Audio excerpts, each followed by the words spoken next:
அரசாங்கம் அரசியல் ரீதியான நியமனங்களை வழங்குவதாக முன்னாள் அமைச்சர் சம்பிக்க ரணவக்க குற்றம் சுமத்தியுள்ளார்.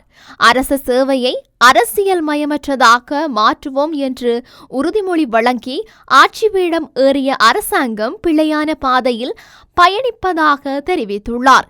நிதி அமைச்சின் செயலாளர் பதவிக்கு கலாநிதி ஹர்ஷன சூரியபெரும நியமிக்கப்பட்டமை ஓர் பிழையான முன்னுதாரணம் என சம்பிக்க ரணவக்க தெரிவித்துள்ளார். மக்கள் விடுதலை முன்னணியின் உறுப்பினராக ஹர்ஷன பங்குச்சந்தை நடவடிக்கை முறைகேடுகள் குறித்து குற்றம் சுமத்தப்பட்ட ஒருவர் என அவர் சுட்டிக்காட்டியுள்ளார். நிதி அமைச்சின் செயலாளர் பதவியை வகிப்பதற்கு ஹர்ஷனவிற்கு தகுதியும் திறமையும் கிடையாது என்பது சில மாதங்களில் வெளிப்படும் என அவர் தெரிவித்துள்ளார். இந்த விடயம் முழு நிதி அமைச்சிற்குமே நன்றாக தெரியும் என அவர் தெரிவித்துள்ளார்.